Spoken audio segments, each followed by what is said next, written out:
Hi there, this is Frank Klesitz, and thank you so much for watching this interview, a viral marketing client interview, a story, rather. I like to think of myself as an investigative journalist with our clients to find out what's working to grow your business by publishing educational information, helpful information. In the case of David today, more community, charity event style information.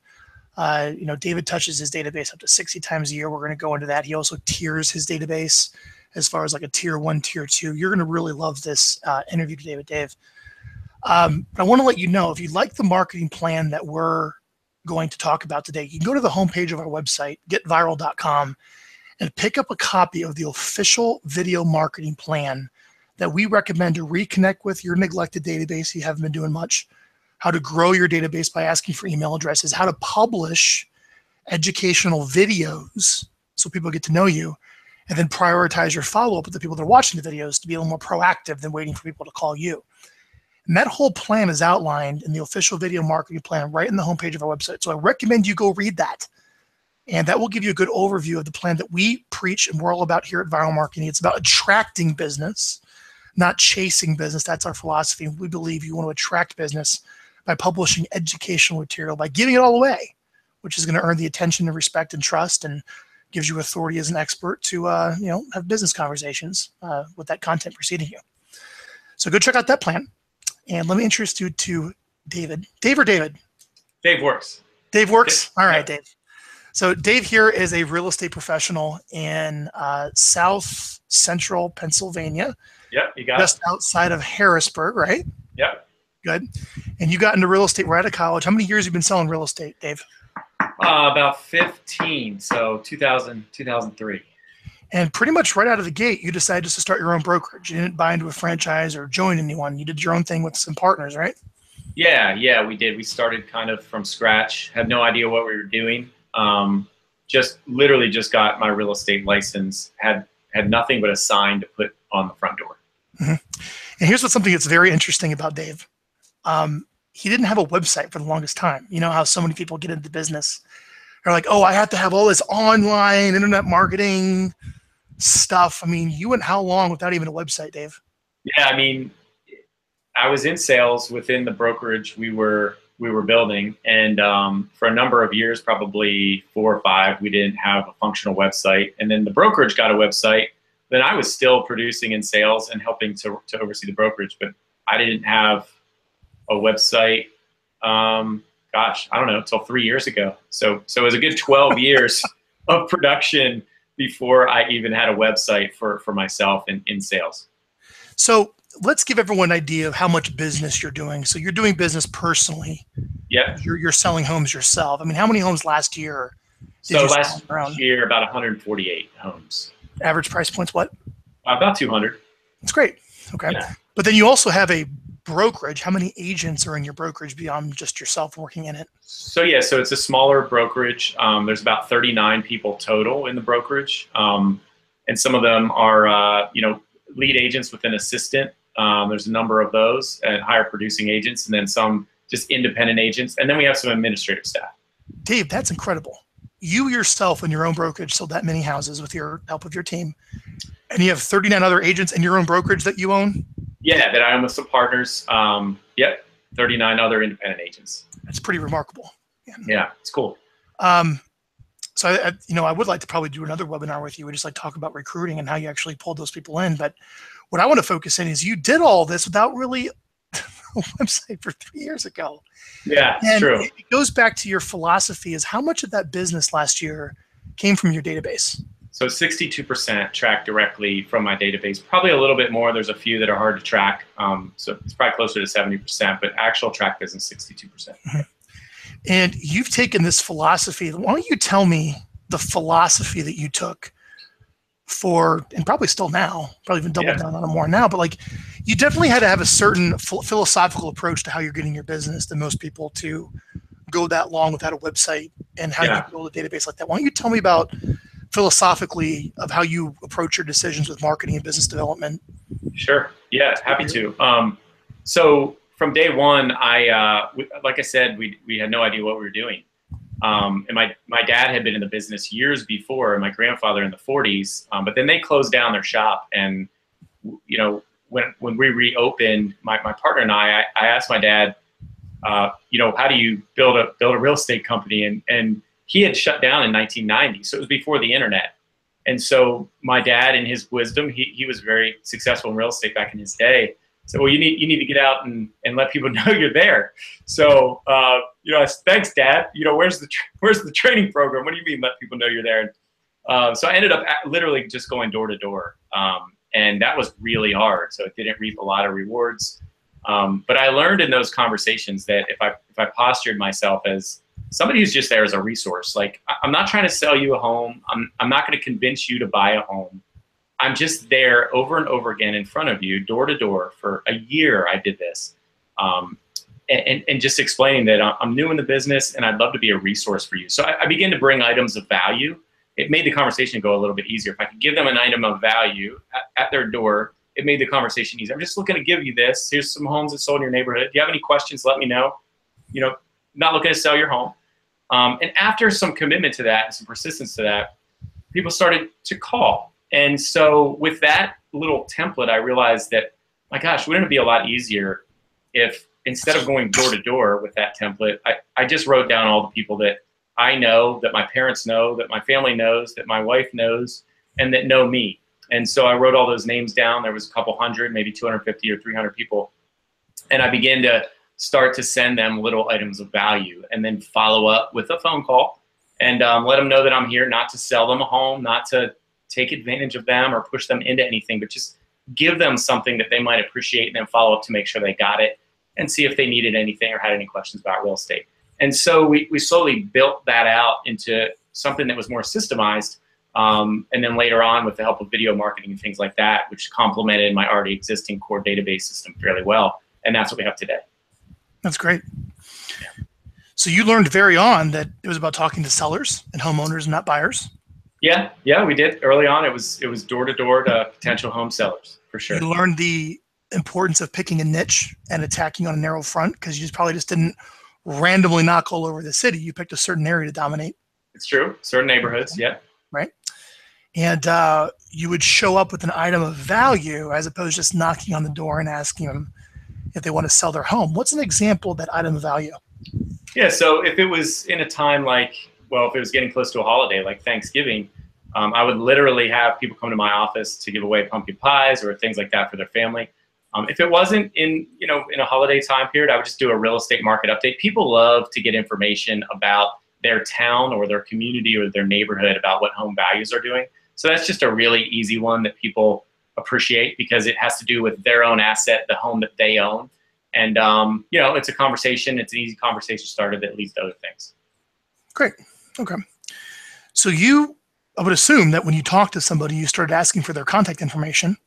Yeah, for sure. A database. And actually, when we went door to door, it's all in the tax record. So we would get their contact information first so that when I went to the door, I knew their first name. And I could say, hey, look, as I'm walking up, oh, this is John Smith. Hey, John, Dave Hooke, real estate agent down the street. Nice. Yeah, that as we build a relationship, I would just have I carried 3x5 cards back in those days. And, I put little notes. And then when I got back to my computer at the office, I could, fill the rest of his contact information out and follow up with him with a handwritten note or something like that. Dave, this is pretty remarkable how simple this is.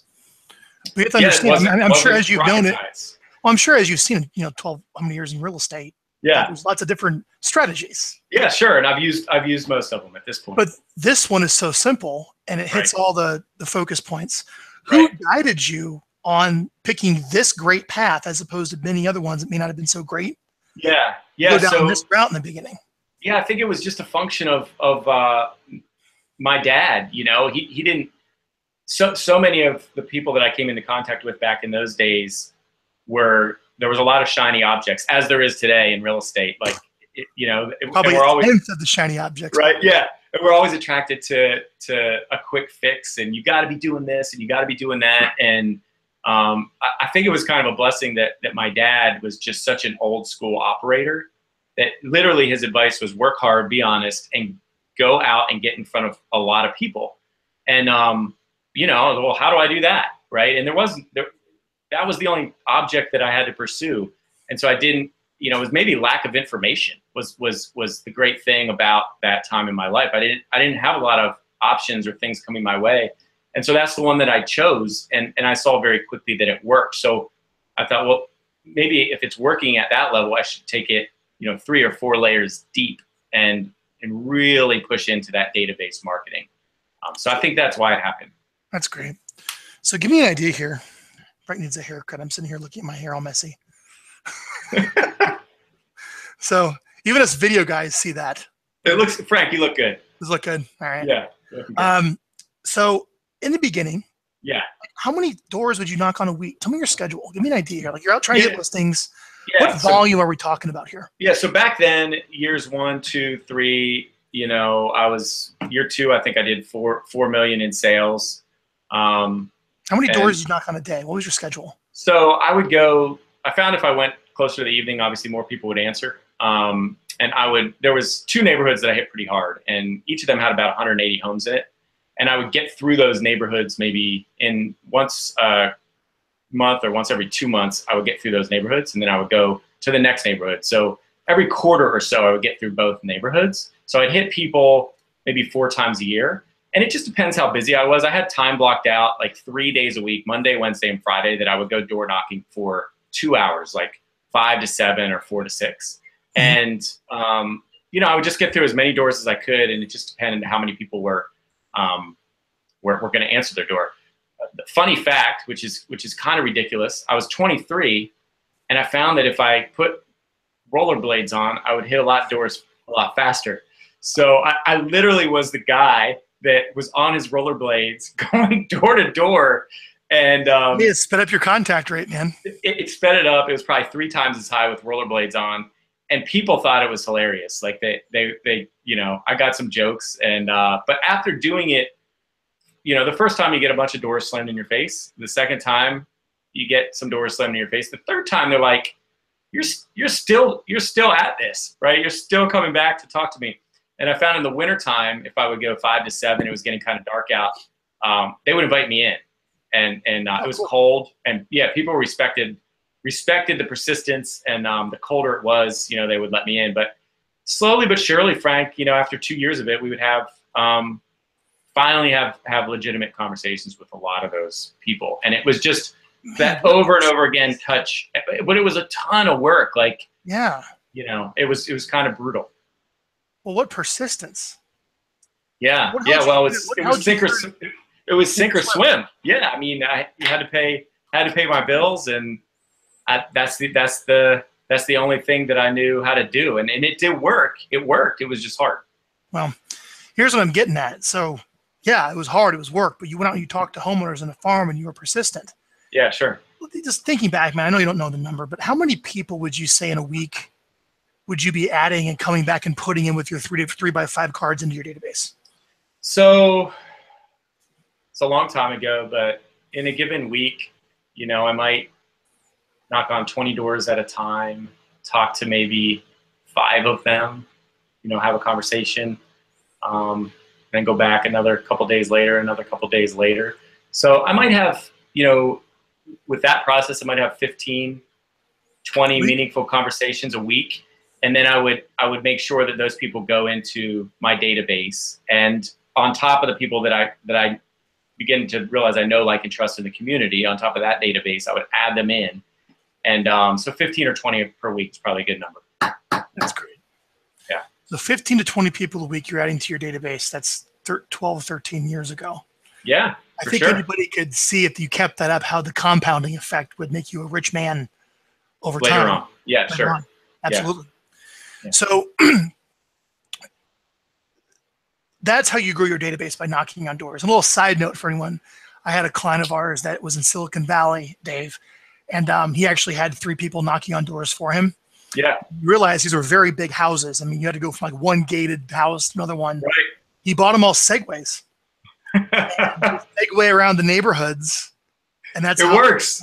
And it works great. Yeah, it works. Yeah. It works. And full confession, you asked me how it started. That's how I got business my first year. The reality is, though, Frank, is that those people that I had meaningful conversations with, on top of the people that were in my sphere of influence, that I went to high school with, that my wife worked with, you know, that my mom knew, slowly we developed that database. After year one, you know, combined that two groupings of people, and that's where I started my direct mail and the 60 touch campaign. So and it started with a 12 touch campaign, and it developed, we tiered it out, and now it's a 60 touch campaign with different tiers.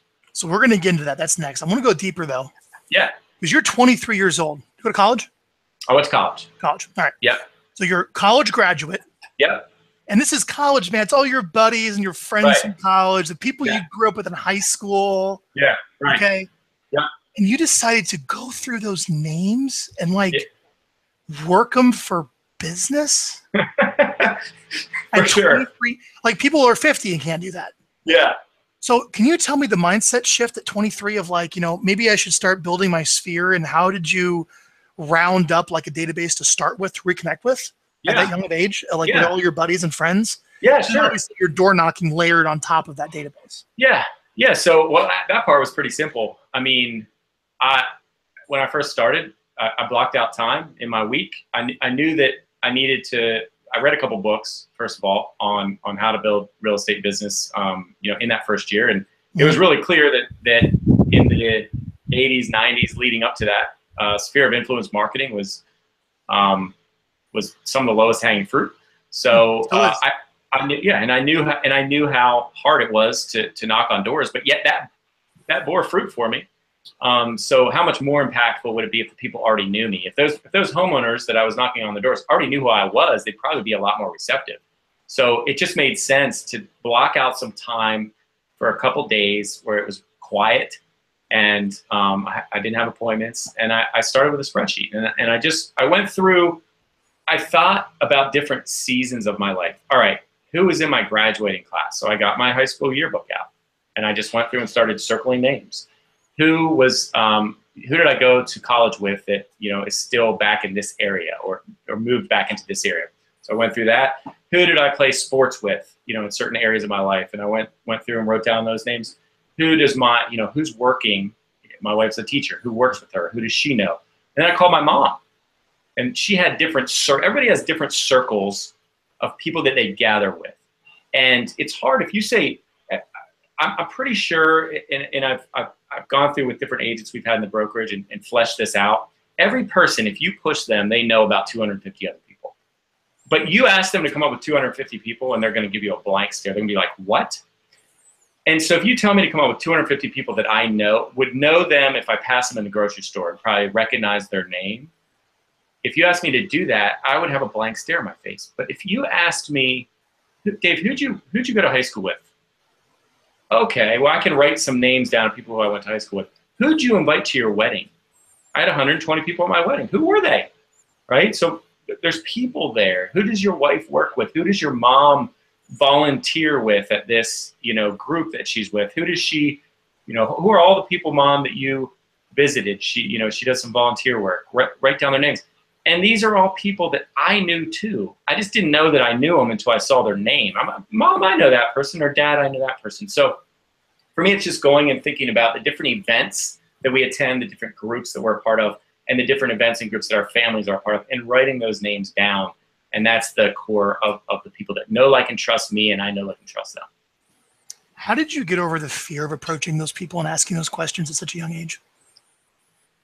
So I wasn't asking them questions, right? It wasn't a scary thing. I mean, going door to door was a little scary for me because I felt like I was soliciting, and that's not me. I'm not a hard driving pit bull salesperson, right? I'm a giver, and I care about people deeply, and for me, it's just a mindset of I genuinely want to take care of these people. Like I don't want to sell them a home. Like, what if I went into this and whatever you needed, real estate related or not, I was ready to be there for you and take care of it. If you have a question, I'm going to go an extra mile and get it answered for you. You need a landscaper, I'll find one for you.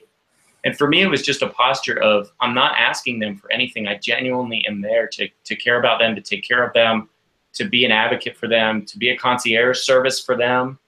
And when people knew that and understood it, and I was able to exude that because it is a genuine thing, then the return comes. Like, but if you go into it expecting, if I went into it expecting to convince them to do something, it wouldn't have been the authentic me, and it would have felt, you know, I would have got that heart rate and that anxiety and that fear of, like, you know, cold calling that comes with cold calling. But it wasn't my posture. It never has been. That's great. So I think what you guys can see here is you reconnect with your sphere with no fear. Yeah. Reconnecting, no, that should be the title of an event. Reconnecting your sphere with no fear. Right? That's right. That's right. And then you went out and you door knocked every day on a farm to meet people, and you did it over and over. You'd be able to shut the door on your face. You said you went back again. Yeah, for sure. Steve, you're crazy. Yeah. No one does that. Yeah, and that was harder than the, you know, people that I know. That's great, man. Yeah. So you go back and you have all these people you reconnect with, and you have all these people that you meet through door knocking. And that's how you predominantly grew your database. The next question I'll spend a little bit of time on, then we're going to get your actual touch strategy. Mm-hmm. But after the door knocking, mm-hmm. what was the next step after the door knocking to add to your database? Well, it was the SOI, the sphere of influence, for sure. Okay, sphere of influence, got it. What was the next step that after went at that the same time? So that process, I just continued to add, and my system was this, Frank. So it was door to door and SOI, you know, year one, compile that information, and then start sending direct mail pieces out to those people. And what I did was I tried to get in touch with them. It was just 12 times a year. It wasn't a lot. And I had a postcard campaign. And what I did was I tried to make it a little bit more personal at that time. I laser printed on one postcard a handwritten note. And then I sent that to the printer so that they all got a little handwritten note. And it was general enough that, you know, I could speak to the same thing. So, you know, hey, happy summer. You know, the market's heating up a little bit. We're experiencing appreciation about 2% year over year. You know, give me a call if you have any real estate questions or know somebody who does. You know, send that out to the database. So it was just little tips that went out with every direct mail piece. But what I did then, kind of the third system to continue to grow my database at that point was, you know, we come into contact with people every day that solicit our business as realtors. We're finally out on listing and buyer appointments. So at the end of the week, you know, I always carried a little 3x5 card with me, and eventually, you know, I got a smartphone, you know, 2006 or something, and I would jot down the names of everybody that I ran into as I went about my business. And so if I went to a settlement and there was an attorney who I had a little conversation with, I would just, before I left, jot down on my smartphone his name, and you know, each day, by the end of the week, I wouldn't be knocking on doors anymore, but I would maybe have 6, 8, 10, 12, 15 people that I just ran into that week. I maybe showed somebody a home, but they weren't ready to buy. You know, they're going to rent for another year. Well, I had a good conversation with them, so they would go in. And then I would time block from 8 a.m. until 11 a.m. every Friday morning to go into my records and type into the tax database their name so I could find their address on public record. And then I would add their address to my spreadsheet. And I was using Microsoft Outlook at that time. So it went from Excel to Outlook. So I'd add them to Outlook with their you know, address and any contact information I could find. And then they were just added to my database. And so went the system for, I don't know, a number of years. I mean, even to this day, I still do a little bit of that, adding, you know, people that I come into contact with each week. Dave, I think anyone watching this would realize the immense power of this strategy. Yeah. You have a lot of agents that work for you in your brokerage. Yeah. Yeah. We have. Why don't they all do this too? So they do. I mean, our brokerage, it's the strategy you teach your brokerage.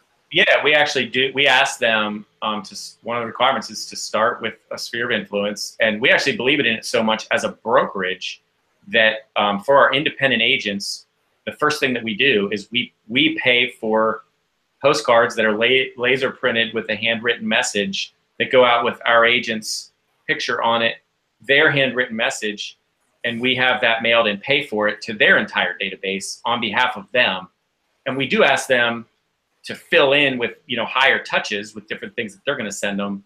But we believe in that process so much because it's worked that we take care of that that for them. That's great. Yeah. Okay. So I think in that strategy alone, we'll get into what you sent to touch the database. But you just meeting people basically and adding them to your database, you did that for how long, and how many people have you added to your database in that organic way over 12 years? Yeah. So, I mean, yeah, over time, the database just grew. Originally, it was more by sphere of influence than people I came in contact with. And then when I was an independent sales agent with my brokers, just without a team, just by myself, and you're doing 50, 60 transactions a year, you're of course adding all of those people to the database. And so at this point, I have multiple tiers of my database. The most broadest group is about 6,000. And some of those are super warm and super organic. Some of those are, none of them are cold. Some of them I haven't seen in years, but they're all in there. So about 6,000 people. And that's the broadest tier. And then from there, it's tiered into kind of like a funnel to where, there's a tier that's, I see a lot and are just high referral sources, really valuable people to me, my business. Yep. So it's about 4 different tiers. Cool. Well, let's get to why you guys are here. I want to spend the first 20 minutes on building the database. Okay. So that was building the database. Now let's talk about communicating with it. Yep. So you have this ridiculous 60 touch. Right. It's absurd. It is. It's absurd, right? It's always in front of them. You would think people are like, oh, God, stop talking to me. I want to get this. I'm so annoyed by my real estate agent. Right. But you have a different philosophy. Let's start with the mindset and the philosophical shift you have to make. Yeah, sure. Well, actually, you're going to send them something 60 times a year. Right. Tell us about that. Yep. So the first thing is that I think it goes back to just the posture of it. Early on, Frank, let me just back up. I run a team now within my brokerage that I have partners in, and my team I own, and we're a growing team, and I have 4 buyers agents, and I have a listing partner and 2 admin and another part-time admin.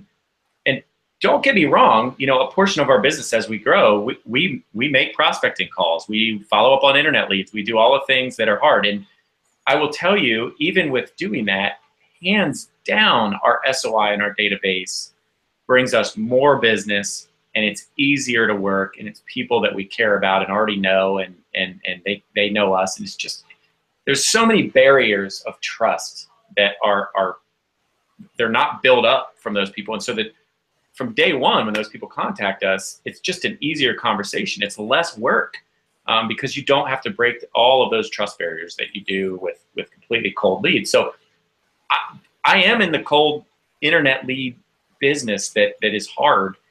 And this core business that I have is leaps and bounds, just easier to work in a real estate business. And so I just want to say that because the other type of business isn't foreign to me. And the mindset is, I am here to serve you in any way I can, real estate related or not. And I'm going to do my best to put some time in to give you some valuable pieces of information. And Frank, not everybody's going to think it's valuable. And some people are going to see it and they're going to, unsubscribe.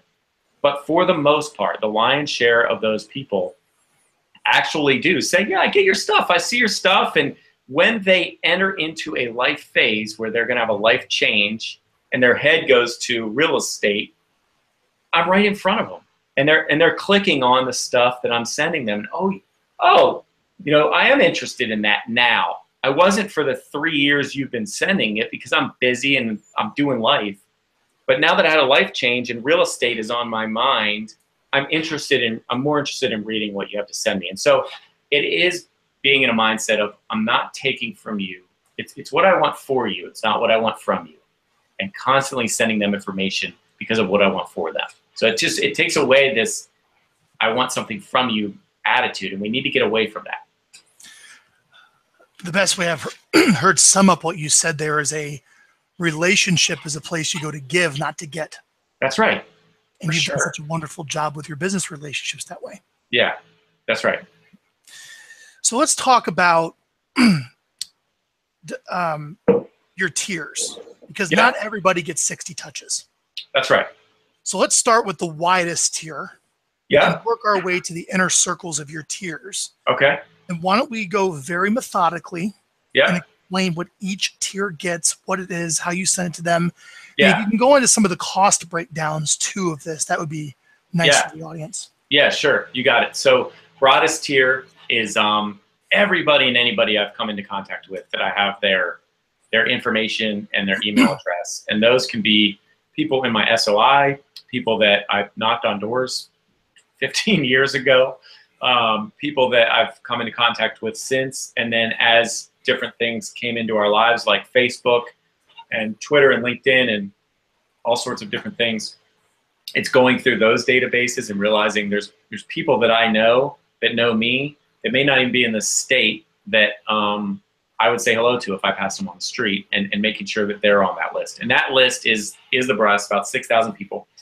And what those 6,000 people get from me is they get 2 educational-based videos per month from that you guys at Viral Marketing, oversee and edit for me, and you give me topics. My coach gives me topics every month that are ideas that I can speak to. And so basically what I do is I get into a room for about an hour. I look over the topics. I do some research on those topics, and you give me some information too. And I put those topics in my own words.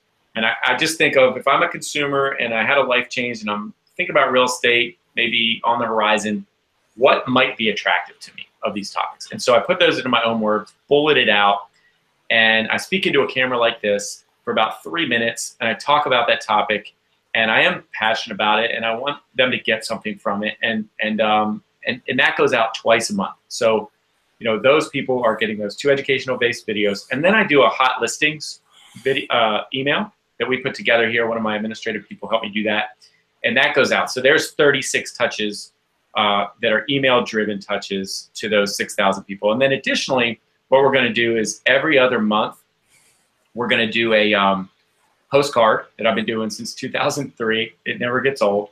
And I put a little informational message on the back of that postcard. And sometimes I'll offer the people something. You got an example in your office you can grab?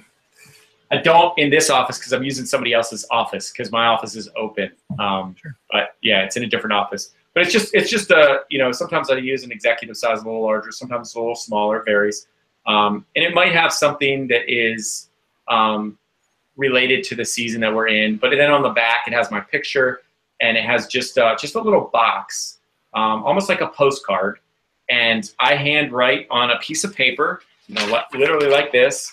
That is our administrative person has it kind of outlined, my name, the message, and the message is in a box that happens to be, relatively speaking, the same size as the box that's going to be on the postcard. And so I write in a colored ink, like a blue ink, my little message. Hey friends, happy summer. Business is going well. Just a quick update from the team. According to the multi-list real estate home values in central Pennsylvania have increased by 4% this quarter, or some real estate tip. So you put that on the postcard.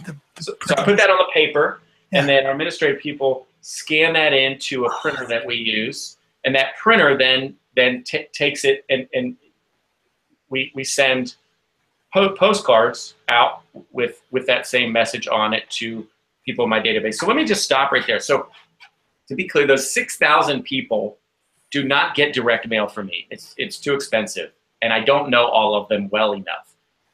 In Gary Keller's Millionaire Real Estate book, I think it's people you know, like, and trust. If you touch them 33 times, according to his metrics, it's like 1 in 12 you'll get a referral or a sale off of them. I want to be careful because those 6,000 people aren't people that I see. I don't know them well enough. I am willing to give them educational-based marketing and send them hot listings email with all my listings every month, which helps my sellers as well. And so they get those. That's 36 touches. When we get to the direct mail, I'm down to my next tier, which I call literally my 60 touch. So in my CRM, you can use any CRM you want, Top Producer, whatever you want to do. It's the people that are in my broadest don't have a label on them. They're just all in there. My next tier down, it says, there's a tag on them. It says DHT 60 touch. Okay, so anybody that I believe goes, the criteria, I have it on a piece of paper for our staff, or it's in Google Drive. Criteria for a 60 touch is anybody who we do business with that had a good experience and remains in the continental United States gets tagged 60 touch.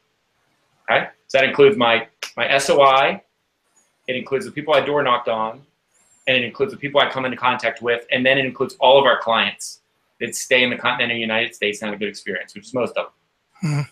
And they get on the 60 touch, and they get that postcard every other month, and they get a newsletter from me that I type on the front. I type a message. Sometimes I have a picture of my family. I have something we're doing on vacation. It's personal. One of my buyer's agents types a message, and it has all my listings on it. It's really easy to put together. It's really similar to the message I write on the postcard. It's just a longer version of it, and that goes to the printer every other month. So they get a postcard every other month and the newsletter every other month, which is 12 more touches, which takes us to 48, because they're getting the 3 emails, and now they're getting the direct mail, so that's 48 touches. And then additionally, what we're doing is we're inviting a bunch of people to a bunch of client events or little giveaways. So to those people, I just sent out notepads to 1,600 people with my face on it. So just little gifts, little things throughout the year to get them upwards of 60 touches. And then if I go a tier down, one tier deeper, I'm in my inner circle. And those people actually get 60 touches and then a little bit more. So they get everything everybody else did, plus they get invited to high value giveaways. So let me give you an example. They get everything, the postcards, the newsletters, the notepads, the little things we give away, the emails. So they get upwards of 60 touches with all of those things.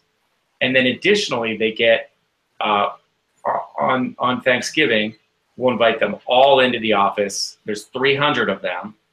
So there's 1,600 in my 60 touch, 6,000 in the broadest, and then 400. There's actually 397 right now. In your tier 1. My inner circle. Tier 2. This is the almost the most focused. They're going to get everything that everybody else did, plus they're going to get the Thanksgiving pie giveaway. We're going to invite them in for cake and give them a full Thanksgiving pie on the day before Thanksgiving, and a lot of people attend that. We're going to invite them to a client picnic that's $15 a head. We have a live band, and wow. And we have cookies on Valentine's Day with my team logo, personally delivered to every one of their homes without them asking. And so we have 3 or 4 of these types of events or giveaway that go to that inner circle of 397 people. And when we send the invite to the client picnic, or we send the invite to the Thanksgiving giveaway, we go through and we put their names in a dialer and we call every one of them. And we ask every one of them if they got the invitation. We'd love to see them at the event. They could just RSVP. And by the way, keep in mind if we could do anything real estate related, but also we have a little program that we do. If you know of anybody has a random need in the community, we can serve anonymously. We'd love to hear about you on that too. That is the inner circle. And then the most focus is 20 people. And 20 people, and I get this is from Buffini. Brian Buffini, I worked with him for a while. Your A+. My A+. And those are people that not only get everything that I just talked about, but they get one-on-one time. So I'm going to go to lunch. I'm going to, chat with them and hang out with at their house. Offer to, well, they're friends of mine, and they're also people that I have no problem calling if I'm a little slow and saying, "Hey Troy," or "Hey Casey," or "Hey whoever, we're a little slow. We need listings. Who do you know that's buying or selling a home?" And so that they get personal attention. So just to cover, the broadest is 6,000. They get 36 touches. They're all email generated. Viral helps with that. The next one is labeled 60 touch. They generally get between 48 and 60 touches, and those are the 3 emails, the postcard 6 times a year, the newsletter 6 times a year, and then a couple giveaways that aren't as deep as the next one, which is the inner circle, which gets true 60 touch, probably closer to 70, because they're getting all that, plus they're getting a personal phone call from us around 4 events per year. And a lot of them are getting handwritten notes from myself and my staff after those events. And then beyond that, we have the A+, which is about 20 people which I chat with the person and go to lunch and hang out with. Wow. Okay, did you follow that, everybody? So, Dave, obviously you put a lot of time into this, and this is why I label this advanced 60-touch marketing. Sure, yeah. You've doubled down on the 2 videos a month. Yeah, for sure. Yeah. No doubt, right? Mm-hmm. For most people, the 2 videos a month are just starting something, but you have gone all the way. So I want to talk about financially and operationally how you pull this off. Yeah, sure. Let's talk about operationally. Let's talk about the support staff. Yep. The content calendar. Yep. How do you organize human capital to pull this off? Yeah, great question. So we use Google Drive and Google Calendars to manage everything. And so we have in Google Drive, I have files called marketing and a subfile, database marketing, and a subfile, viral, inner circle, 60 touch. I have newsletter topics, postcards, right? And so anything related to any of those gets stored in those files in Google Drive. We have a marketing calendar, and one of my administrative people and another admin oversee the marketing calendar. And in the marketing calendar in Google Calendars, I just click on it. A layer. A layer will come up, and there will be appointments or deadlines for everything to go out. So Viral, your company manages the educational-based videos. So they send the educational-based videos out whenever they get them done, but they're generally, a similar time each month. So I don't have those on there, like on the marketing calendar, because I know you guys and your staff are doing those for us and sending them out. But I have, that the hot listings email is going to go out at, say the 10th of every month. And then the postcard is going to go out, and it's just on an appointment in Google Calendar. And the newsletter is going to go out. And then we have the pig roast coming up in September, which is a big client event with the band. And we need to get the invites. The invites of those just went out in the past 2 days or so. So there's a deadline in that calendar. It comes up, and there's a notification built into that appointment that pings our administrative staff that says, hey, get the invitations ready for the upcoming client event. And so the timing is all managed by doing that. I have a VA. Her name's Arian in the Philippines, who is awesome and who helps manage our marketing. And then I have an operations and administrative person here on the team that works with that person. And so when something comes up, Arian, it triggers her, and she says to our in-house person, we need to get this, and I'll get pinged with some emails, and the other staff will if we have questions about, are you inviting this, this person or that person. Whenever I just got an email today from Arian in the Philippines, and she said, your newsletter is due next month, September, I forget the date, whenever it was due. And please have your message to be by September 2nd. So she gave me plenty of lead time. I'm notorious for not getting it done when they tell me to get it done. And then they hammer me that day, Dave, get your message to us. And one of our buyer's agents is writing the buyer message, and he got that same email. And so we'll send them our message just in an email or a Google Doc. And then that person will contact the printing company who will create it and then send a proof back to our administrative people who will review it and approve it, and then they'll send it out from the printers. That's great. Yeah. And cost-wise, I spend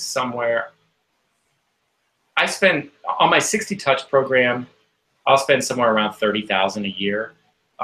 That's getting more. It's probably gonna be closer to $40,000 this year, with all the clients' events and everything. Yeah, like $3,500 a month. Yeah, and that's generating you a month how much in GCI? So it's my highest return on investment by far. I mean, $40,000 investment in your database. Take 62 or 65% of $950,000. What's that? $650,000. Yeah, $600,000. So on 40,000 to 600,000. It's 5%. Yeah, it's a no-brainer. I have nothing else that comes. I don't have anything that comes close to. And everything we do is tracked. And it's also probably a much more enjoyable way to do business. It is. Than grinding out strangers all the time. Yeah. It's definitely, like I said, all of those barriers that we go through. And we do call, we do prospect, we follow up with all sorts of leads, and we have a process for every one of them. But these are everyone's favorites because they're warm, they already like us, and they're a pleasure to do business with. I think what's interesting that someone should take away here is that when you're really beginning in business, you think of marketing as like an event. Oh, we need customers. Let's send out a postcard that will get us some customers. Like, that's the narrow thought. Or, oh, I need some business. I'm going to go make some calls and get some business, and the calls are going to stop. Yeah. Right? Yeah. You've turned this into a publication machine. You're running like a newspaper. You have deadlines. You have editors. Yeah, for sure. You got it. Right? You got to systemize it so that you have to create that. That's a great point, Frank, because I see it in our office all the time. Real estate looks like this, and when you're in the valley, you have time, and so you put extra time into making extra calls, and then your business gets like this, and you stop doing it. I can't say enough about what you just said. You have to create a system that is repeatable, that is in a calendar, and that is no different than the fact that, if you go to something that you do every day, you eat lunch every day. All right, if you put that in your calendar, I'm going to go to lunch every day. I have to eat, so I'm going to do it. This is no different. It's in the calendar every day on the dates that it's due, and it happens whether you're busy or not. And it's implemented no matter what. And if you can't afford an assistant, go to your print shop. Call a print shop. There's plenty of them around. People do this for a living, and all they need is your names. You can sit down with the marketing person at Call Viral. They do my video marketing. Call a print shop and say to the person who's an expert at this, here's a bunch of names, right? I want you to give them something that's really cool, and I'm willing to write a message about it every month. Just here's a calendar. I'll get you this message. Make sure these go out to these people. If you don't have time to do it yourself, get somebody who will. And if that's not an assistant, go to an expert and sub it out. And that's what Viral does for our videos. That's what printing companies do for our postcards and our newsletters and the other things that we do. That's great. I love the accountability piece I hear. Yeah. So you have internal accountability from employees yelling at you. Yeah, for sure. Yeah. It's a good point. No, it is. I see it, man. It's great. Okay. So the next thing I want to touch on is there's also a higher purpose with a lot of your content. Why don't you tell me about the Community and Compassion Program, charity, if you will. Not charity. I guess you can call it that. More of a compassion program. Why don't you tell me what that stemmed from? Let's take about 10 minutes. Let's talk about the, you talked about a relationship as a place you go to give, not to get. You've taken that to a whole new level. Yeah.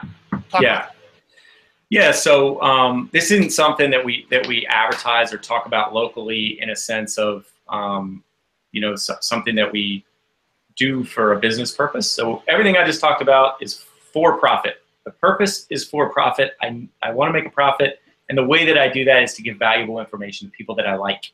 And I know they're going to make life choices to buy and sell homes. So hopefully they'll use me because I'm in front of them and already giving them valuable information.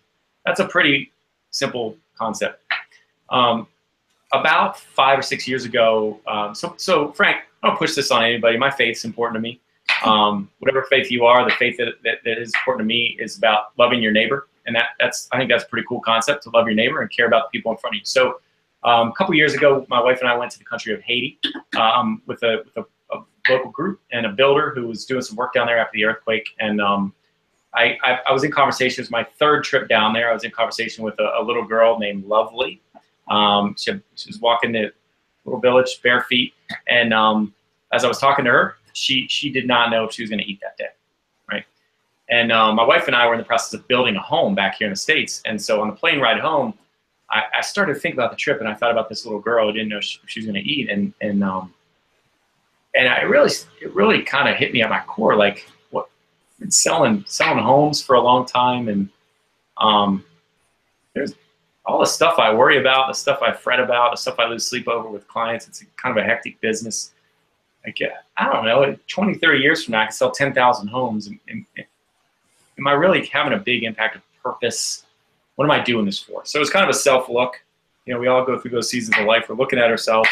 And it was one of those times I'm like, oh my gosh, I'm going to land the plane and go have a conversation about what color of granite countertops I'm going to put in my house. And this girl doesn't even know if she's going to eat. So I went through this process of thinking about if real estate was really for me, and if I wanted to do something crazy and go do something else. And somebody really, really wise talked to me who was already in the nonprofit world and serving people in a different way.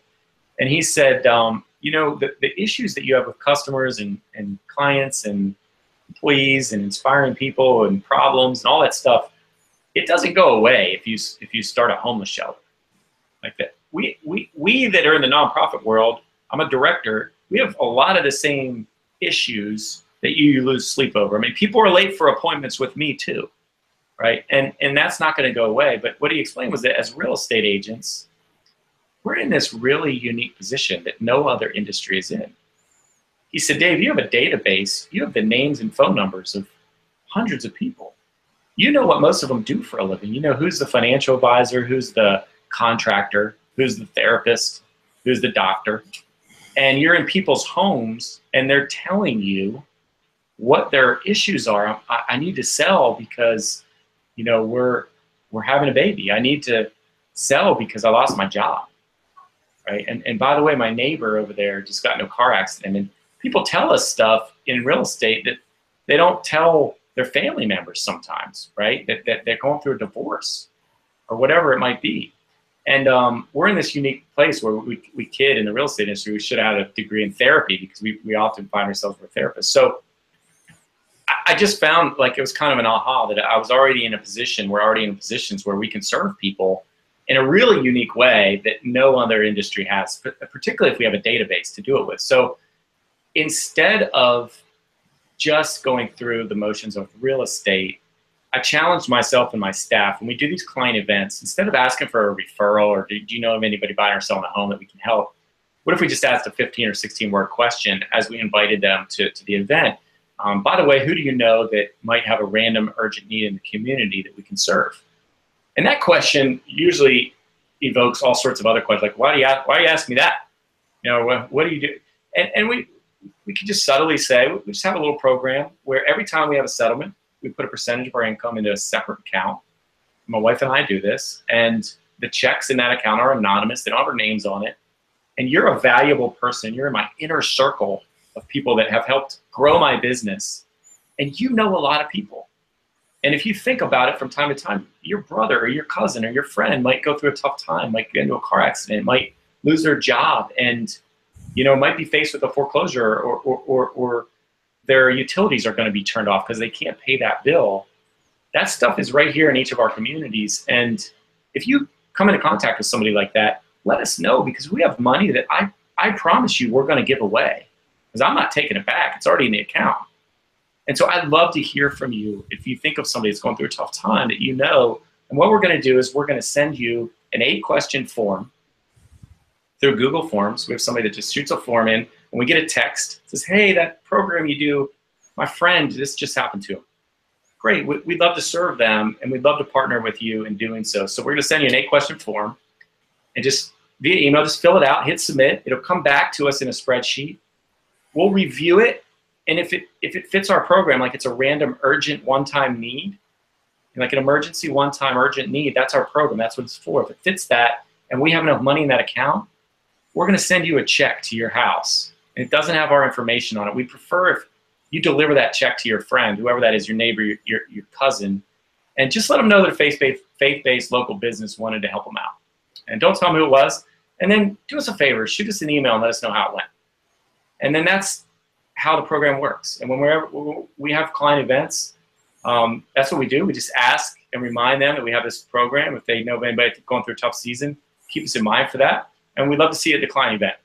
And then just like when I knocked on doors, after you persistently do things for a year or 2 years, first time you don't get much of a response, but after the 4th or 5th time, people go, oh yeah, you got that program. And so we get texts and we get emails throughout the month. Not a lot, maybe sometimes it'll be 3 in 1 week, and another time it'll be 0 and then 1 the next week. And through that process, we just had one come in yesterday. We send them the form, they hit submit, answer the questions. Our staff reviews it, and then we serve them, and then we get the email back, and we can celebrate that at our staff meeting every other Wednesday. Hey, what needs were we able to serve? Oh, we were able to help this person. And they don't even know who we are necessarily, but we were able to bless them and get their water turned back on, or they were about to, they were in a lease and they were about to lose their home or something, and we were able to pay part of their rent for them or something like that. So it's been a really cool program to help us find purpose and giving back to our community in the same way that most of the people in our community have helped grow our business. So it's been a good experience. It's really cool, Dave. Yeah, thanks. It's really, really cool. Yeah, it's good. That's great, man. Thank you. What's the percentage? It's like 1 or 2. How did you choose your percentage? As far as what to put in that account? Yeah, just of every commission check, you just take a little. So for me, our church comes first, so we give to our church. We think that is plan A for helping the community, and our church is a big part of that.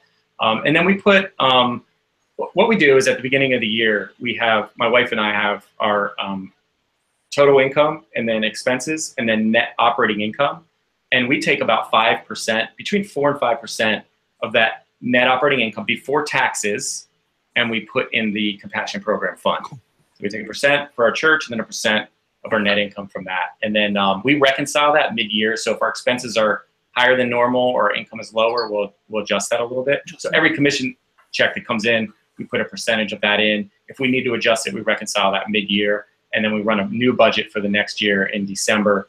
And so we do it on about a 6-month to 6-month basis. God, that's cool. I love that. That's really cool, man. You could see how, even though it's not business related, it still puts you in this mindset of giving and compassion. Yeah. Which obviously fills over into your business. The two are linked. It does, and it wraps our agents and our staff and myself, I think, into a way that it does make it feel a little bit different than just selling houses, because we're able to help people, and it's been. I would say, dude, there's a lesson here. If you're having trouble, I want to share this. So we have a lot of clients and people I talk to that are just scared to death of calling their database. I don't know really how to put this, but I think you're much more concerned about yourself than you are for them, if that's the case. You know what I mean? Like if you're scared to death of calling your database, it's because you're concerned about yourself and not them, or you don't see yourself as having any value and you're just going to annoy people, which is all like self issues, right? Yeah. So big spotlight on ourselves. And I've struggled through a lot of that stuff. And I think that's something giving to work exercise. This giving exercise might be the precursor to getting going on a database marketing plan. Or doing this. I think it'll change your whole attitude. What did Tony Robbins say? The first day he became wealthy was he gave away his last dollar, something like that. That's really cool. And Frank, if anybody, I have a step-by-step video that I've given to other real estate business owners all over the country about implementing this in their business. And a number of them have implemented it. One of them's goal is to give away $100,000 in their community this year anonymously. And there's at least 7 or 8 that have taken me up on it. So if anybody needs a copy, it's a step-by-step 7-minute video on exactly what to do, broken down really technically. I'm happy to send it. It's a Vimeo, and it'll high quality, and anybody can check it out. What's your email, Dave? So it's dave@thinkhat.com. So that's DAVE at T as in Tom, HIN as in Nancy, K as in Kelly, H as in Henry, HE.com. Cool. Well, let me wrap it up this way. What would you tell somebody they need to do to succeed at viral marketing? So the first thing that I would do, and I'm going to call myself out on this, Frank, a little bit, because you guys did me a favor last month. So what was it? For somebody to succeed at viral marketing, the first thing I think that they should do is change their mindset. That's been most helpful to me, into a giving mindset, not a taking mindset, and just be open to give. Through all of the scripts and the narratives that you're taught in lots of books that I've read about neurolinguistics and how to sell somebody, and just talk to them and say, just be honest, say, I'm in real estate. I'm not trying to sell you anything. I'm just trying to be good and grow my business. And I just want people to know that I'm here to answer their questions. Not even necessarily sell you a home or help you buy a home. Just answer your questions about real estate or anything else. I just want to let people know that I'm here for them. And so that's the mindset. And then when we get on viral marketing, pick a topic, time block your calendar so that you have time in your week to prepare for the video, right? And don't miss that. It's act like it's a settlement, and prepare for the video on a topic, practice it a few times, and time block with your coach to do the video and do it, right? And then they'll edit it, send it out. Now here's the kicker. So with all my database marketing and everything that I do, and it's all systemized, these videos were going out for me, Frank. All right, for over a year they were going out for me. And all the client events, we're not afraid to call people because we call people. Viral sends back after the videos go out an open and click report. All right, it's just a simple report, and it says, it's really cool because it says who out of the 6,000 people I sent to, who clicked on it. And for me, those people are either just interested because they know me and they wanted to see this thing, or they may have had a life change that's bringing real estate into their peripheral, and they may be approaching a buying or selling window, and they're all of a sudden more interested in a real estate topic, so they click on it. They might not even read it. And this report comes to us every month after we send the video out, and we don't even have to do anything. And it literally says, it's an attachment in Frank's company that it says, here are the people that opened and clicked on this video that you sent, Dave. And there might be like a couple hundred people, and their names and their phone numbers are right on there. And so all you have to do is you have to click on that, and you go and you call them, and you just pause to yourself, hey, it's Dave, with Hooke Connectment or the Dave Hooke team, or it's, I work for whoever. And I just wanted to check in with you. I know maybe you watch my videos, and I have you on the subscribe list to those videos, and I just wanted to know if you have any feedback. I want to give really cool topics and really good, valuable, insightful information about the business. And I think you've been clicking on it. I just want to see if you have any feedback. Can I do anything any better? And just have a conversation with them. And don't posture it as though you want to take anything from them. And those conversations, as you have them over and over again, will go really well. And here's a confession. For over a year, I didn't call my open and click report. And what Frank's group did, I know it pains you, is they said, Dave, Frank's associate Scott said, he called me, he said, Dave, I'm doing a live feed on Facebook, and I don't even know you. I'm not even a realtor. And I don't even know where you are. Where are you, Frank? In San Diego. You're in San Diego. Scott doesn't know anything about real estate. You don't know anything. He's in San Diego. I'm in Pennsylvania. He said, Dave, I'm going to call your open and click report for you. And I was like, go to town, Scott. I want to check this out. I didn't know if he was serious. So he gets on a live webinar with a bunch of people watching. Live feed. We patched in the actual person speaking. You can hear it. And he said, he confessed to the people, which is mind-blowing to me and my agents. He said, hey, this is Scott. We work with the Dave Hooke team out of Pennsylvania, and I just want to let you know this call is being recorded for quality control and training purposes. Well, just so everyone knows, if we're recording it and live broadcasting this, on the other side, we have to say that. I know by law in Pennsylvania, we record our calls and we have to confess it too, but we do it when they call in. I mean, we've done the outbound. He's doing an outbound call, telling the person online he's recording. I mean, talk about if you're scared to call somebody. Imagine saying that you're going to record their call when they say hello. All right. And I watched him make 26 hand-dialed calls and have 10 different conversations with people that attended my wedding. Like this guy, he's like, hey, this is Scott. I'm working with Dave Hooke out of Pennsylvania. I just want to let you know the call's being recorded. He got a lead or two, didn't he? He got 3 leads. He got 3 leads out of my database that I haven't been calling, and he's not a realtor, and he's from San Diego. So from a San Diego number. From a San Diego number, and it was shocking. And it was shameful, Frank. It was shameful for us. So do we shame you when making your calls? And you know what? I came in this morning. I got an open and click report from Matt B, my coach, and his administrative helper, and they sent me the open and click report yesterday. And the first thing that John Nida, one of our agents, one of our great buyers agents, said to me when we walked in this morning, he said, hey, I saw the open and click report come in from your video company. you mind if I take that list today and go through and make those calls? Because I asked them to watch Scott call in the database, and immediately when anybody who's watched this call, if they could, watch that, figure out a way to watch Scott calling my database. We actually have an episode of that being launched on Friday. Good. It's the Viral Marketing Show. Yeah. You want to watch, let me tell everyone this recording, if you're watching the recording, what episode it is. Hang on. Yeah. You want to watch episode 25. Watch it.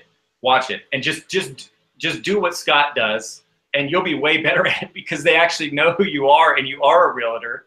And when you watch his call, all the fear and concern goes away because it's how natural is he? It's so natural. And he's like, hey, and it's just so disarming. There's nothing he's looking to get from them.